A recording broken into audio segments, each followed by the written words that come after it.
बड़ा करुणामय प्रसंग है और उनकी उत्तम भक्ति का चमत्कार है, प्रकाश है। महाप्रभु श्री हरिवंश चंद्र जी के शिष्य श्री हरिदास जी कई इस नाम के महापुरुष हुए हैं। ऐसे ही महाप्रभु के शिष्यों में भी श्री हरिदास जी का नाम आता है। हरिवंश महाप्रभु पर अनन्य निष्ठा हरिदास जी की थी, जो अपने हृदय में छुपा के रखते थे बात। हृदय का प्रेम वाणी से कहने पर बहुत हल्का हो जाता है। उनके गुणों को तो कोई प्रेमी ही समझ सकता है। कहने को तो वो वैश्य कुल में जन्मे थे, परंतु जहां बड़े बड़े साधकों की सिद्धों की पहुंच नहीं, उस गूढ़तम रहस्य राधा वल्लभ लाल के प्रेम में उनका प्रवेश था। कैरवा भाव रहस्य पारगमती श्री राधिका प्रेषा। डंके की चोट पर उनकी अनन्यता प्रकाशित होती थी। यद्यपि उनका शरीर काशी भगवान विश्वनाथ जी की नगरी में रहता, काशी में वो रहते थे, परंतु उनकी अनन्य निष्ठा हरिवंश महाप्रभु के चरणों के प्रभाव से श्रीधाम वृंदावन में थी। क्योंकि अब निज धर्म आपनो कहे तहा नित्य वृंदावन रहे, बहुत प्रेम सागर जहां। काशी में रहते थे, शिष्य थे हरिवंश महाप्रभु के, और निष्ठा श्रीधाम वृंदावन की, हर समय वृंदावन का चिंतन। वृंदावन की रज जीवन थी, अर्थात काशी में रहते हुए रोज वृंदावन की रज को लगाना। समझ लीजिए, आप कहीं भी बाहर हो, आप हमारे श्री राधा वल्लभ लाल जी के चरणों की उपासना से जुड़े हैं, तो ये जीवन में बात पकड़ लीजिए। आपका घर है वृंदावन, और आपके तन में वृंदावन रज लगी होनी चाहिए, और आप राधा वल्लभ लाल का चरणामृत रोज पीजिए और राधा वल्लभ श्री हरिवंश जपिए, तो कहीं भी आपका शरीर छूटे आप यहीं आएंगे।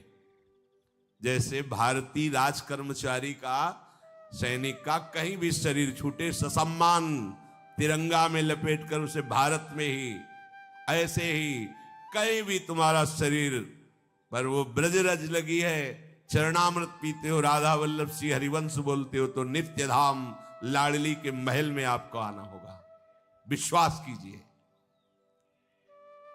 उन्होंने महाप्रभु की कृपा से निश्चय कर लिया था कि मैं बाहर मर ही नहीं सकता, क्योंकि वृंदावन हमारा लाडली का निज महल है, तो वहीं शरीर छोड़ूंगा। श्री भट्ट देवाचार्य जी भी कहते हैं कि यही आशा रखनी चाहिए। कहीं भी रहो, लाडली से प्रार्थना करते रहो कि जब हमारा शरीर आपको ऐसा लगे कि, तो आप फिर धाम बुला लेना और वहीं छोड़वा देना। जीवन की पूरी यात्रा सफल हो गई यदि हम प्राण छूटे। जय श्री भट्ट धूल धूसर तन ये आशा हो, एक कण शरीर में लगा हो तो उससे श्री जी की प्राप्ति हो, फिर यहां शरीर छोड़ रहा है, उसकी दुर्गति कैसे हो सकती है। उनकी प्रतिज्ञा थी, निष्ठा थी कि मेरे भाग्य का बल नहीं चलेगा, प्रारब्ध का बल नहीं चलेगा, यहां लाडली के चरणारविंद का बल चलता है। नहीं तो प्रारब्ध हमारे कहां थे ऐसे जो हमें प्राप्त हो रहा है, ये तो मेरी लाडली का बल काम कर रहा, मेरे बल श्री वृंदावन रानी। मैं अपना शरीर धाम में छोड़ूंगा। ये घोषणा कोई मन वचन कर्म से जो समर्पित वही कर सकता है, नहीं भय लग जाएगा कि बात झूठी न हो जाए, पता नहीं कहां शरीर छूट जाए। क्या भरोसा, क्या भरोसा। अरे नहीं है भरोसा, काल भी नहीं हमारे शरीर को नष्ट करेगा। शरीर नष्ट होगा तो वृंदावन में होगा। निष्ठा, निष्ठा, बिना मन वचन कर्म के समर्पण के आप ऐसा बोल ही नहीं सकते, आपका हृदय नहीं स्वीकार कर सकता। श्री राधा वल्लभ नाम के भजन का अद्भुत प्रभाव प्रकट करके दिखा दिया। अनन्य हरिवंश धर्म की सुदृढ़ निष्ठा में कभी वो विचलित नहीं हुए। इस कलिकाल में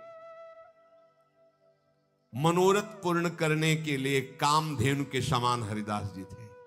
जो उनके समीप आ जाता जो उनको प्रणाम नमस्कार संभाषण उसकी कामनाएं पूर्ण हो जाती। जैसे कामधेनु कल्पतरु का सेवन करने वालों की कामनाएं पूर्ण होती है, ऐसे भगवत प्रेमी महात्माओं को भी कामधेनु कहते हैं। वहां ये नहीं होता जाओ पूरी हो जाए, नहीं, तुम आ गए हो इतना ही काफी है। ना तुम्हें कहने की जरूरत है, ना उनको आशीर्वाद देने की जरूरत है। ये दरबार ऐसा है, अपने आप हो जाएगा, तुम्हें चिंता नहीं करनी। अगर तुम्हारी निष्ठा है, तुम्हारी भावना है तो। ये हर समय अपनी जिह्वा से राधा वल्लभ श्री हरिवंश, राधा वल्लभ श्री हरिवंश निरंतर जपते रहते थे। एक क्षण के लिए नाम छूटना इनके लिए असह्य नहीं था। ये काशी में रहते थे, पर कहीं किसी से कोई अन्य संभाषण नहीं, अन्य कहीं दर्शन के लिए भी नहीं। ये अनन्य निष्ठा जब जागृत होती है तो फिर कुछ अच्छा नहीं लगता। अपने राधा वल्लभ लाल की सेवा से इनको अवकाश ही नहीं था। ये अपने धर्म में दृढ़ थे। चतुर्भक्त वही है जो गुरु प्रदत्त उपासना को दृढ़ता पूर्वक पकड़ ले, अपने भावों को गंभीर रखे, सहज में कोई जान न पावे। श्री हरिदास जी के हृदय में दूसरों को सुख पहुंचाने की चेष्टा का भाव भरा रहता था। सुख देवे को चावचित सब सोहित निष्काम, या सुधर्म हरिवंश को नाम गिरा विश्राम। ये हरिवंश धर्म है, दूसरों को सुख पहुंचाना, मन से, वचन से, कर्म से, हमारे द्वारा किसी को दुख ना पहुंचे। एक दिन ये एकांत में विचरण कर रहे थे तो जंगल में देखा एक सिंह एक गाय को दबोच करके बैठा हुआ है। जे ही देखा तो सुखदेव को चावचित, हाथ जोड़ा और कहा, प्रभु, यद्यपि मुझे पता है कि जो मैं कहने जा रहा हूं उसमें आपकी बात पूरी नहीं होगी। कहां आपका इतना आहार, कहां ये हमारा छोटा शरीर, और मैं प्रार्थना करता हूं कि आप इस गाय को छोड़ दीजिए और मेरे शरीर को पा लीजिए। सिंह से कोई उत्तर। उन्होंने कहा, अच्छा, ऐसा लगता है कि आपका पेट नहीं भरेगा। मेरा पुत्र जवान है, बस मुझे कुछ समय दीजिए, मैं अपने घर पहुंचूं और पुत्र को लेके आ जाऊं, तब तक आप गाय को मत पाना। मेरे को और मेरे पुत्र को पाओगे तो शायद आपकी भूख मिट जाए। सिंह ने गाय को छोड़ दिया और खड़ा हो गया। बोले, बस शीघ्र गति से गया, ये भक्ति का चमत्कार। मैं अपने पुत्र को लेकर के साथ आता हूं, फिर आप आराम से पा लीजिए। तुरंत वापस हुए। देखो, बेटे से जाके कहा कि हम वादा करके आए हैं एक सिंह से, ऐसा आप हमारे साथ चलो और उसके आहार बनो चल करके। तुम्हारी रुचि है हमारी आज्ञा पालन करने में। आंसू आ गए और कहा, आज मेरा जन्म लेना सार्थक हो गया, क्योंकि एक तो आप पिता और दूसरे भगवान के महान भक्त और तीसरे गौ रक्षा के लिए आप मेरे को समर्पित कर दिए। मेरा जीना सार्थक हो गया। मैं अभी चलता हूं, मेरा अहोभाग्य। भला कोई अपने पिता की ये बात मानेगा कि सिंह के सामने जाके समर्पित हो जा? चल दिए तो सामने गए तो सिंह वैसे ही खड़ा। कहा, प्रभु, ये शरीर और पुत्र का शरीर दोनों आपका भोजन है, आप पा लीजिए। आपने कृपा करके हमारी प्रार्थना सुनी, गाय को छोड़ दिया, आप पा लीजिए। बड़ी जोर से दहाड़ मारी, मनु जैसे उनके ऊपर आक्रमण किया हो।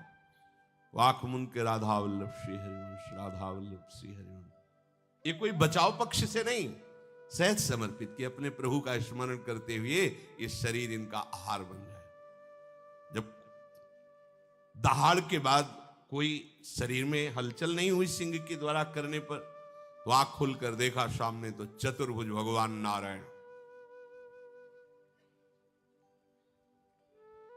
उन्होंने कहा, जानते हो कि हमारे हृदय में कोई फर्क नहीं पड़ेगा, फिर ऐसी लीला क्यों कर रहे हो? ये तो हमें पता है कि किसी भी रूप में हो आप ही हो, इसीलिए हमने आपसे प्रार्थना की थी। पर ये आप क्यों जानते हो ना हमारे हृदय की निष्ठा कि हम आपको प्रणाम भी नहीं करेंगे। ये हटाओ दो भुजा और ललित त्रिभंगी रूप, और अकेले नहीं प्रियाजू के साथ। प्रभु मुस्कुराए, जब भी मुस्कुराए तो देखा निकस कुंज ठाढ़े है, भुजा परस्पर अंश, श्री राधा वल्लभ मुख कमल निरख नयन, प्रिया प्रीतम। चरणों में लौट गए और कहा, प्रिया प्रीतम कि तुम्हारी इस निष्ठा से मैं बहुत प्रसन्न हूं। आराध्य निष्ठा और दूसरी आचार्य निष्ठा। आचार्य की आज्ञा है सबसो हित, गाय के हित के लिए तुमने अपने प्राणों को समर्पित कर दिया। हरिदास जी प्रिया प्रीतम के प्रेम में मगन होकर के श्री वृंदावन धाम की ही लीलाओं का चिंतन करते रहते थे। इनके 4 बेटियां थी। विचार किया कि इनका ब्याह करेंगे, संसारिक पुरुषों को देंगे। हमारे घर में भक्ति के संस्कार हैं, पता नहीं आगे कैसे संस्कार हो, इनका जीवन व्यर्थ चला जाएगा। तो भगवत प्रेमी महात्माओं के यहां विरक्त वेश से उनको श्री जी की सेवा के लिए समर्पित कर दिया। हमें संसारी पुरुषों को नहीं देना। ऐसा उनकी आंतरिक निष्ठा की अपनी 4 कन्याओं को संत सेवा में विरक्त बना करके श्री जी की सेवा के लिए समर्पित कर दिया। श्री हरिदास जी संतों में अपने राधा वल्लभ लाल को देखते थे। श्री हरिराम व्यास जी, जो भी महान भगवत प्रेमी जन हुए हैं, देखो काशी की इतनी बड़ी महिमा है। काश्याम मरणान मुक्त ही, काशी में शरीर छूट जाए तो मोक्ष पदवी की प्राप्ति होती है, जो बड़ा दुर्लभ पद है। स्वयं भगवान शंकर जी काशी मरत जंतु अवलोकी, जासु नाम बल करो विशो की। कोई भी जंतु भी मरता है, तारक मंत्र देकर मोक्ष पद प्रदान करते हैं। ये मुक्ति की और ज्ञान की खान है काशी। भवानी और भगवान भव अर्थात उमा और भगवान शंकर सदैव वहां प्रगट में विराजमान रहते हैं। मुक्ति जन्म महि जान ज्ञान खान अघानी कर, जहां बस शंभु भवानी सो काशी सेई कसना। काशी में शरीर त्यागने पर कैवल्य मुक्ति होती है, पर हरिदास जी के हृदय में बिल्कुल ऐसा भाव नहीं। तो उनका था कि वृंदावन रज में ही शरीर छूटे, मैं वृंदावन के सिवा कहीं शरीर नहीं छोड़ सकता। वृंदावन रस है ही ऐसा, श्री वृंदावन की शरण स्वीकार करना चाहिए। युगल बिहारी बिहारिणी जू के चरणों में रात दिन अखंड स्मृति वृंदावन रजरानी प्रदान करती है। प्रेम पदार्थ अति दूर है बिनु से रज रूख। वृंदावन की रज का, वृंदावन के रसिकों का, लताओं का सेवन किए बिना प्रिया प्रीतम का अखंड स्मरण प्राप्त नहीं होता, क्योंकि अखंड स्मृति ही प्रेम है। सेवा कुंज की किसी कुंज के समीप बैठ करके श्री प्रियाजू का ध्यान, प्रीतम जू का ध्यान, इसी रज से सिद्ध भावना होती है, भावदेह की प्राप्ति होती है। यहां के वास का अद्भुत प्रभाव है। अगर ऐसा सौभाग्य हो जाए कि संतों की जूठन प्रसादी पाने को मिले, अहो भाग्य। जब प्रियाजू को भोग लग गया और रसिक संत पा लिए और थोड़ा भी किनका मिल जाए तो उनका उच्छिष्ट ही माना जाता है। यमुना जी का आचमन, यमुना किनारे बैठकर पद सुनाना, मंत्र जप करना, अहो भाग्य। युगल सरकार का नाम रटते हुए, आंसू बहाते हुए वृंदावन की गलियों में घूमना, ये जीवन की परम सार्थकता है। श्री हरिदास जी के हृदय में वृंदावन के प्रति अमोघ निष्ठा थी। बस यही था कभी ऐसा ना हो कि हमारा शरीर वृंदावन से अलग छूटे। चाहे लाखों कोस दूर हो, आप अगर वृंदावन निष्ठा है तो वृंदावन आपके नजदीक है, चिंता मत करना, क्योंकि चिदानंद धाम है, कोई जड़ देश नहीं है। एक दिन हरिदास जी को लगा कि अब मेरे प्राण छूटने का समय आ रहा है। संकेत हो जाता है भगवत प्रेमियों को, महापुरुषों को, कि अब जाने का समय हो रहा है। उन्होंने तत्काल अपने प्रेमी जनों को बुलाया और कहा, मुझे वृंदावन ले चलो, मेरे शरीर छूटने का समय आ रहा है, मैं काशी में शरीर नहीं छोड़ूंगा। राधा वल्लभ श्री हरिवंश श्री वृंदावन श्री बनचंद, इस नाम का सब कीर्तन करते हुए मुझे वृंदावन ले चलो। ऐसा ही हुआ, सब कीर्तन करते हुए वृंदावन की तरफ उनको लेके चल दिए। प्रतिपल शरीर असमर्थ होता गया। तो आवती ही मघ माज छूटी गयो तन, पन साचो कियो श्याम बन प्रगट दिखायो है।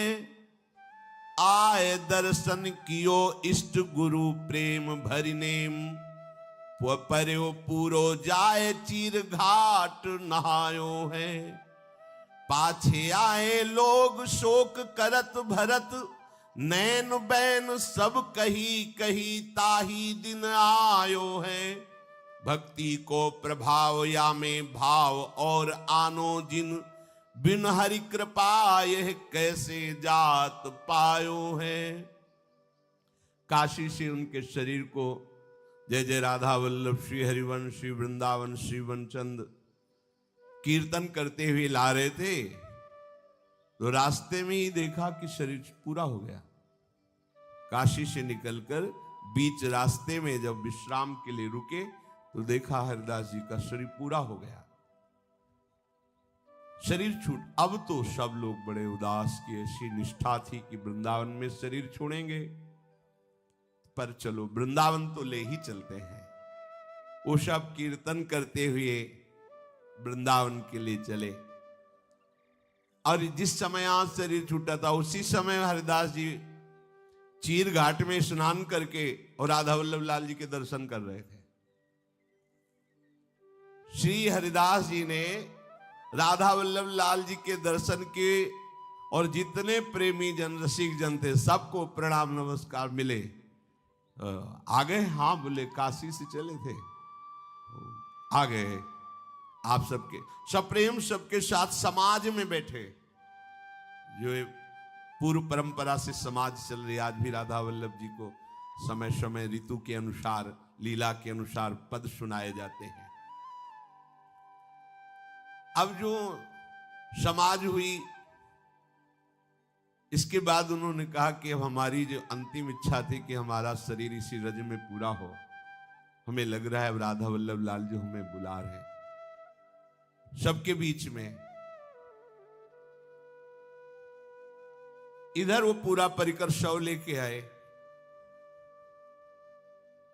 और आके रोने लगे कि हरिदास जी की अंतिम इच्छा थी कि वृंदावन में शरीर छोड़े, उनका शरीर तो रास्ते में। वो कैसी बात करते हो, कल आए थे हरिदास जी, तो चीर घाट में स्नान किया, राधा वल्लभ जी के दर्शन किए, समाज किए, फिर यहां प्राण छूटे। सौ तो ये है, वो तो यहां शरीर छोड़े हैं। बोले ये है राधा वल्लभ लाल की निष्ठा, चिदानंद बपू वृंदावन धाम की निष्ठा। एक क्षण के लिए भी अंतर नहीं पड़ा, यही श्री जी के दर्शन करके शरीर छोड़े। प्रगट में वो दिखाई दे रहा पांच भौतिक मायाकृत लीला। जैसे गोपीजनों को उनके पतियों ने रोक लिया, तो जो गोपीजन चली थी उनके पहले वो श्री कृष्ण के पास वहां मिली। गोपियों ने देखा होगा, वो गोपी तो श्री कृष्ण के समीप पहले से ही है। जो इसी जन्म में भगवदानंद की प्राप्ति करना चाहता है, उस उपासक को चाहिए अपनी अनन्य निष्ठा में रहे। ये अनन्य निष्ठा हरिदास जी की। एक बार संतों के साथ जगन्नाथपुरी में गए, साथ में अपने राधा वल्लभ लाल जी की सेवा पद्धति। देखो कहीं भी जाओ अपनी सेवा पद्धति साथ रखो। अगर बड़ी सेवा पद्धति तो राधा नाम भी रखा जाता है साथ में। बड़ी सेवा पद्धति वहीं विराजमान कर दी, राधा नाम लेकर के जहां भी, बिना सेवा के नहीं। छोटा सा राधा नाम संपूर्ण सेवा है। वो अपने राधा वल्लभ लाल जी को लेके जगन्नाथपुरी गए थे संतों के साथ। अपने ठाकुर जी को जो भोग लगाते थे वही पाते थे, अन्य नहीं। अन्य प्रसाद जो मिलता माथे पे रख करके। प्रभु जगन्नाथ जगदीश हैं।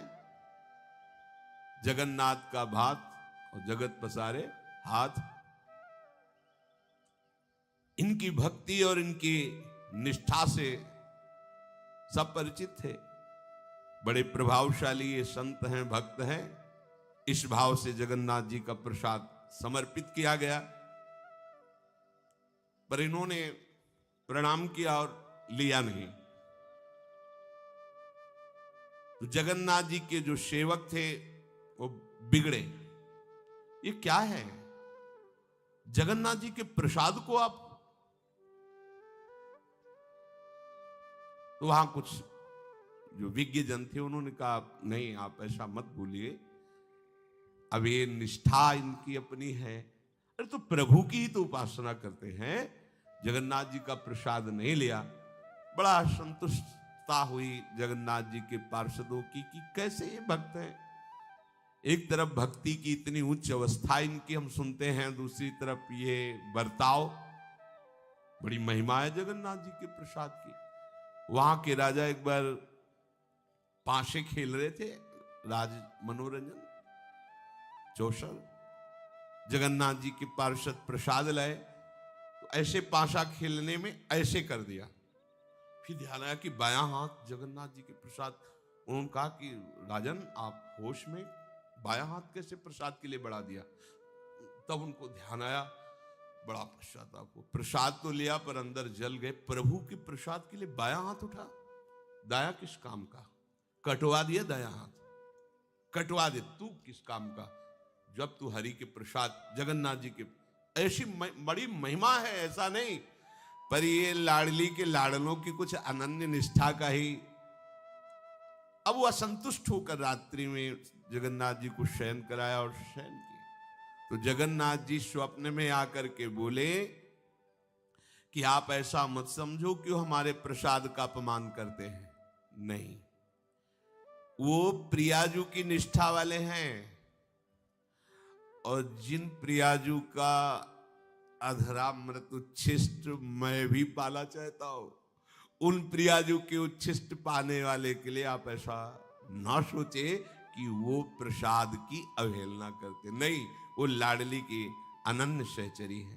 ये जो प्रियालाल की वृंदावन नित्य विहार की उपासना है, इसमें श्री किशोरी जी के चरणारविंद की ठसक में भरी हुई जो उपासना वृत्ति है, इसमें यदि हमारी लाडली जो पार्श्व में विराजमान नहीं, तो फिर वो जो लाडली के निज जन है वो स्वाद नहीं ले सकते। प्रभु हैं, राधा संग बिना नहीं श्याम सिद्धांत है। मनोमृणाल भूषण भूषित भुज, श्याम अंश पर डारी, जैसे हित हरिवंश जुगल करनी गज, बिहरत बन पिया प्यारी। जहां प्यारी जो, बस ये वृंदावन रजरानी की कृपा से, रसिकों की कृपा से भाव आता है। इसी अनन्य निष्ठा से हम अपने आराध्य देव श्री राधा वल्लभ लाल जी के अत्यंत गूढ़ प्रेम नित्य विहार रस को प्राप्त कर सकते हैं। अनन्य भक्ति में तुम्हारी परीक्षा भी हो सकती है। ऐसा नहीं कि कोरे कोरे आप चले जाओ। कौन परीक्षा कर सकता है? जब आप प्रभु के जन हो तो परीक्षा कौन कर सकता है? प्रभु ही करेंगे, दूसरा थोड़ी करता है। तो वो परीक्षा क्यों करते हैं?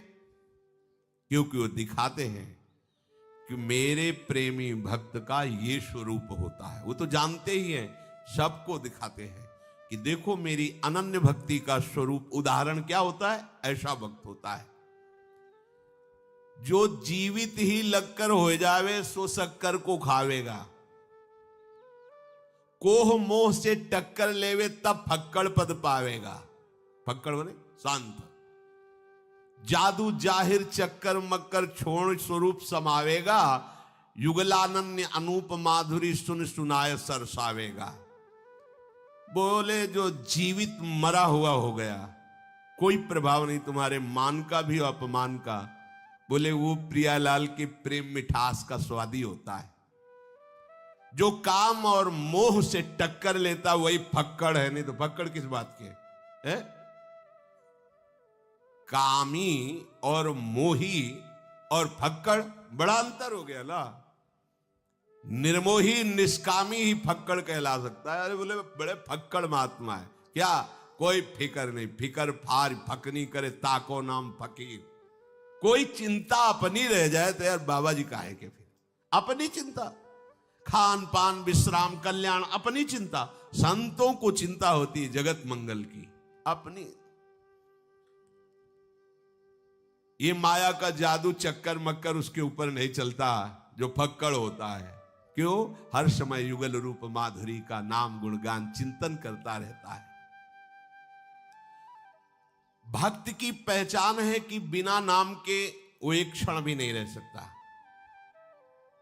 कई बार गुरुदेव भगवान को देखा शांत बैठे, और जहां कोई आया तो क्या पहले नहीं चल रहा? पहले एकदम, अब कोई आया कोई बात करे कोई एकदम अंदर मन से भी और वाणी से भी।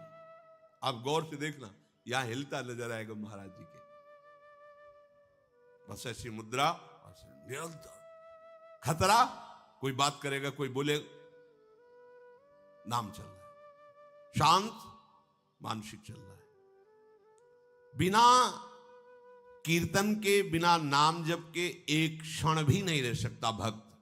अनन्य भक्ति की पहचान है। सभी जीवों के प्रति निर्मलता का व्यवहार केवल संत ही कर सकते हैं। 68 तीरथ तहां बसे, जहां हरि कथा प्रसंग।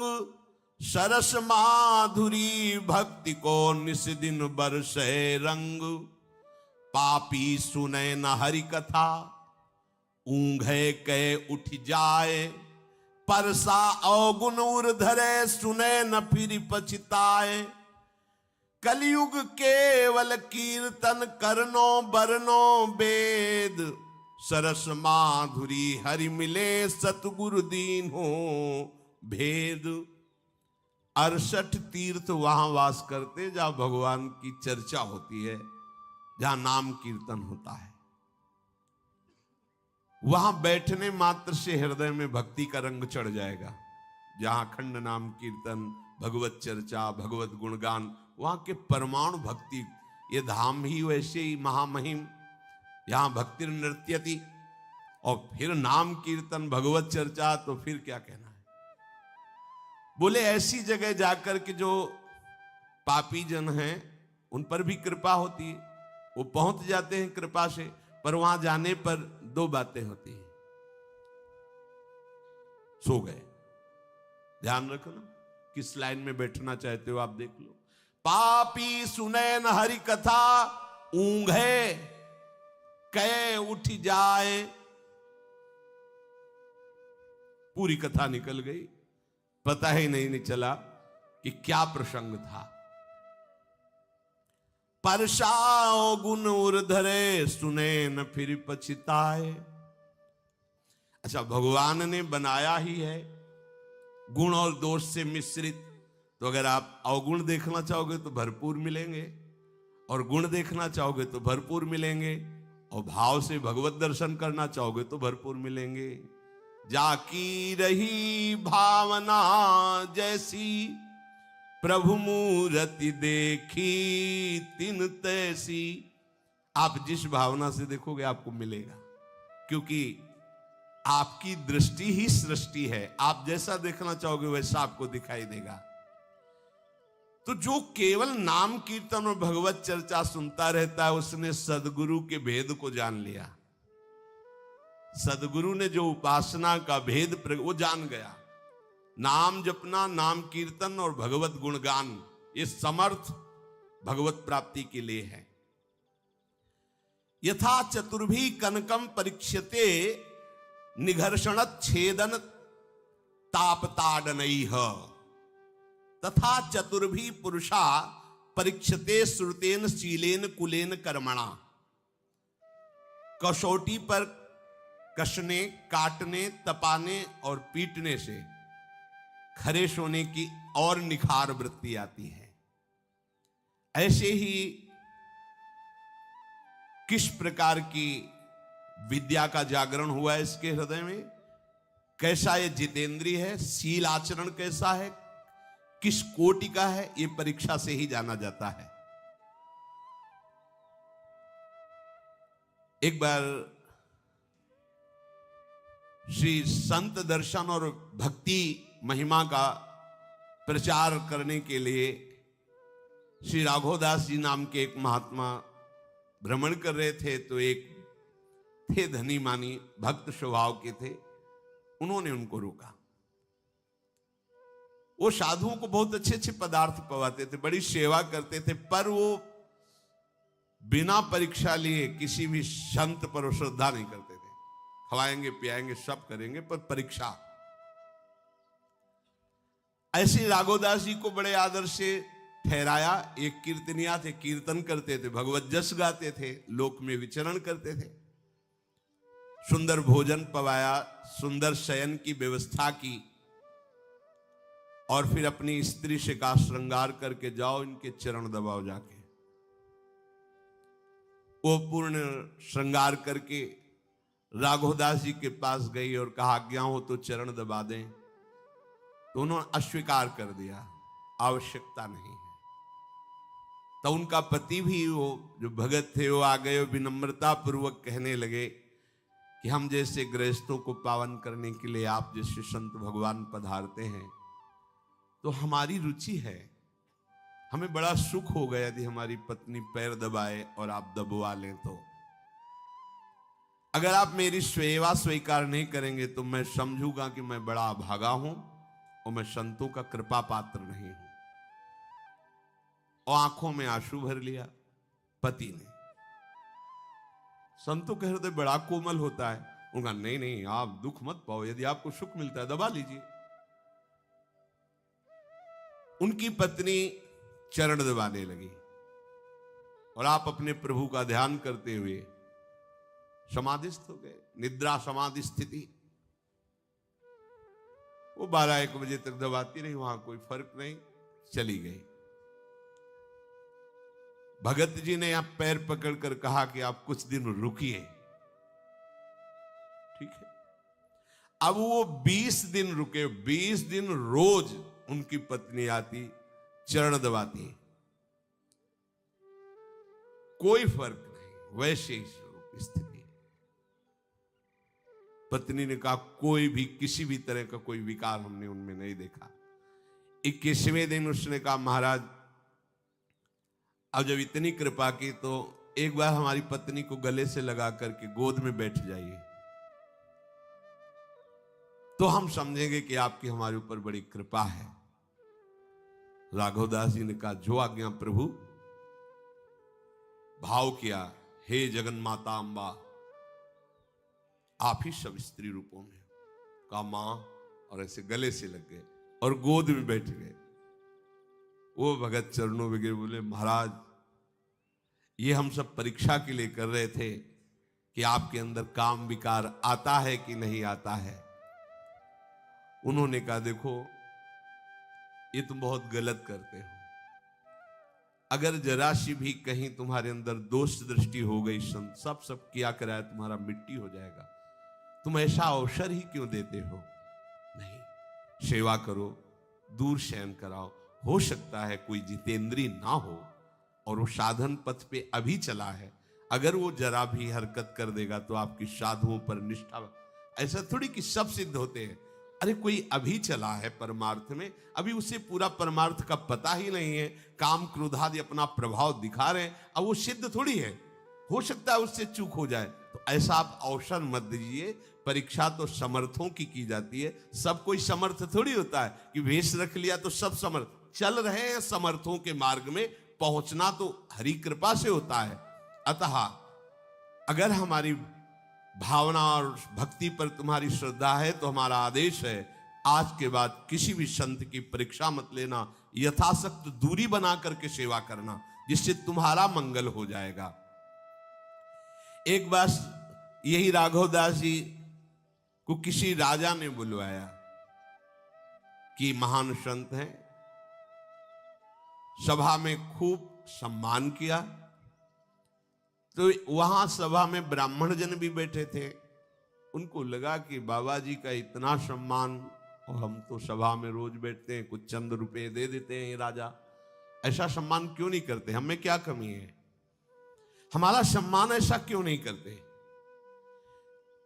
अब एक सुंदर महल में राघवदास जी को रोका राजा, तो उस ब्राह्मण ने राघवदास जी का अपमान कराने के लिए एक वैश्या को जाके एक दुपट्टा दिया, गमछा,